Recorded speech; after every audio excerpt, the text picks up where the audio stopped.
जय श्रीराम जय श्रीराम जय श्रीराम। प्रिय श्रोता बंधु, भक्ति मार्ग तरफ आपण मानक मोर स्वागत।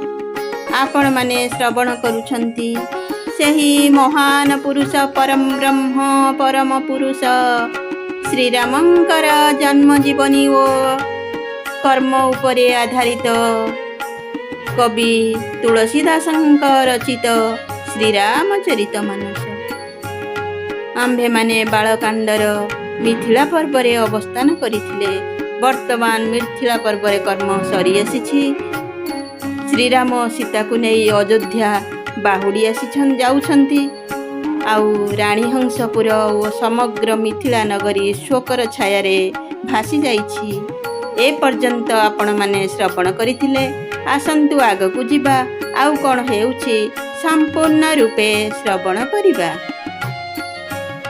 नारायणं नमस्कृत्यं नरो चैवं नरोत्तमं देवीं सरस्वतीं व्यासं ततो जयमुदीरयेत्।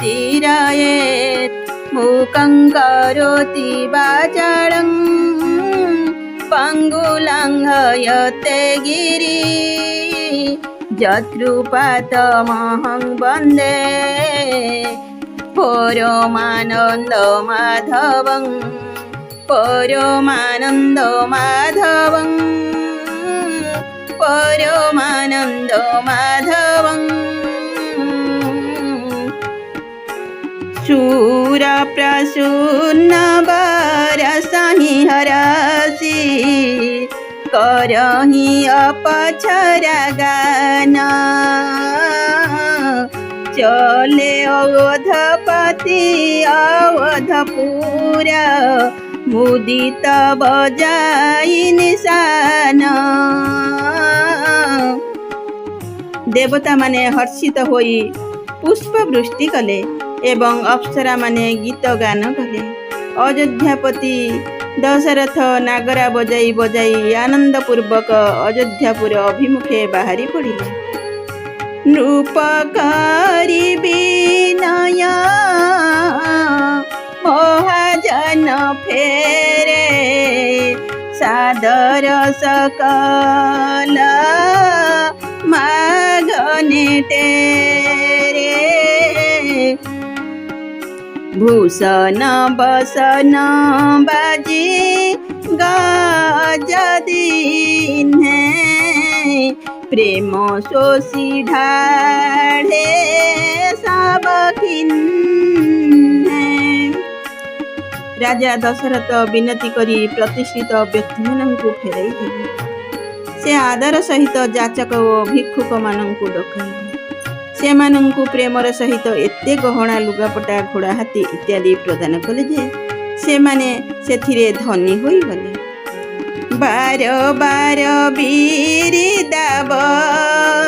भासी फिरे सकल रामयूर राखी।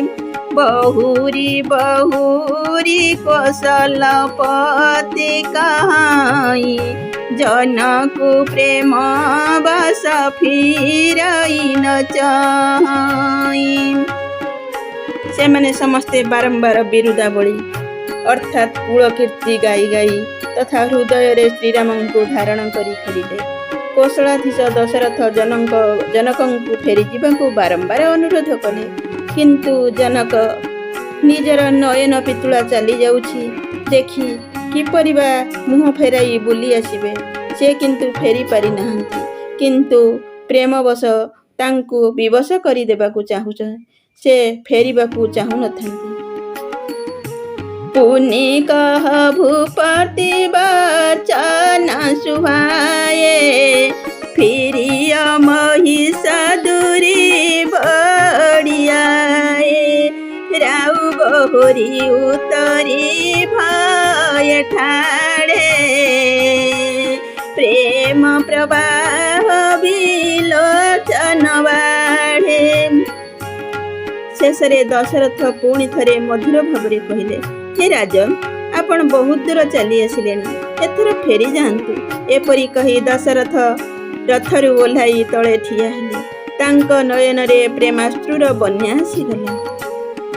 ତବ ବିଦେହ ବୋଲେ କର ଜୋରି, ବଚନ ସ୍ନେହ ସୁଧା ଜନୁ ବୋରି, କରଉଁ ପବନ ବିଧି ବିନୟ ବନାଇ, ମହାରାଜ ମୋହି ଦିନି ବଡ଼ାଇ।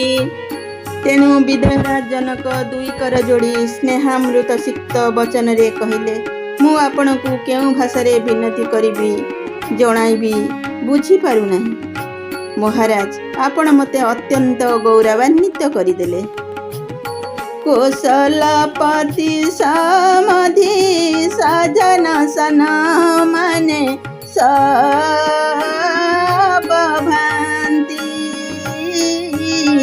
ମିଲନି ପରସ ପର ବିନୟତି ପ୍ରୀତି ନ ହୃଦୟ ସମ୍ପାତି। ରାଜା ଦଶରଥ ନିଜ ସ୍ୱଜନ ଓ ସମ୍ବନ୍ଧୀଙ୍କୁ ସକଳ ପ୍ରକାର ସମ୍ମାନ ଜଣାଇଲେ। ସେମାନଙ୍କର ପରସ୍ପର ମିଳନର ଅତ୍ୟନ୍ତ ବିନୟ ରହିଥିଲା ଏବଂ ଏତେ ପ୍ରୀତି ରହିଥିଲା ଯେ ତାହା ହୃଦୟରୁ ଉଛୁଳି ପଡ଼ୁଥିଲା। ମୁନି ମଣ୍ଡଳ ହି ଜନକ ଶିରୁନାୱା, ଆଶୀର୍ବାଦୁ ସବହି ସନ ପାୱା, ସାଦର ପୁନି ଭେଣ୍ଟେ ଜାମାତା, ରୂପଶୀଳ ଗୁଣ ନିଧି ସବ ଭ୍ରାତ। ମୁନିମଣ୍ଡଳୀ ନିକଟରେ ନତମସ୍ତକ ହୋଇ ଜନକ ସମସ୍ତଙ୍କ ଠାରୁ ଆଶୀର୍ବାଦ ନେଲେ। ତାପରେ ସେ ଆଦର ସହିତ ନିଜର ଚାରି ଜ୍ୱାଇଁଙ୍କ ନିକଟକୁ ଗଲେ। ସେହି ଚାରି ଭାଇ ଥିଲେ ରୂପ ଗୁଣ ତଥା ଶୀଳର ଭଣ୍ଡାର, ସତ୍ ସ୍ୱଭାବର ଭଣ୍ଡାର। ଜୋରି ପଙ୍କରୁହ ପାନି ସୁହାଏ, ବୋଲେ ବଚନ ପ୍ରେମ ଜନୁ ଯାଏ, ରାମ କରଉଁ କେହି ଭାନ୍ତି ପ୍ରଶଂସା, ମୁନି ମହେଶ ମନ ମାନସ ହଂସା। କମଳ ସମାନ ଦୁଇ କର ଯୋଡ଼ି ସେ ଏପରି ସୁନ୍ଦର ବଚନ କହିଲେ, ଯାହା ସତେ ଅବା ପ୍ରେମରୁ ହିଁ ଜାତ ହୋଇଥିଲା। ସେ କହିଲେ, ହେ ରାମ, ମୁଁ ବା ଆପଣଙ୍କୁ କି ପ୍ରଶଂସା କରିବି? ଆପଣ ତ ମୁନିମାନଙ୍କର ଓ ମହାଦେବଙ୍କର ମନରୂପୀ ମାନସରୋବରର ହଂସ। କରହିଁ ଯୋଗ ଯୋଗୀ ଯେହି ଲାଗି, କହୁ ମହୁ ମମତା ମଧୁ ତ୍ୟାଗୀ, ବ୍ୟାପକୁ ବ୍ରହ୍ମ ଲଖୁ ଅବିନାଶୀ, ଚିଦାନନ୍ଦୁ ନିରୁଗୁଣ ଗୁଣବାସୀ। ଯୋଗୀଗଣ ଯାହାଙ୍କୁ ପାଇବା ନିମନ୍ତେ କାମ କ୍ରୋଧ ମୋହ ମମତା ଓ ମଦ ତ୍ୟାଗ କରି ଯୋଗ ସାଧନା କରନ୍ତି, କାମ କ୍ରୋଧ ମୋହ ମମତା ଓ ମଦ ତ୍ୟାଗ କରି ଯୋଗ ସାଧନା କରନ୍ତି, ସେ ସର୍ବବ୍ୟାପକ ବ୍ରହ୍ମ, ଅବ୍ୟକ୍ତ, ଅବିନାଶୀ, ଚିଦାନନ୍ଦ, ନିର୍ଗୁଣ ଓ ଗୁଣମାନଙ୍କର ରାଶି।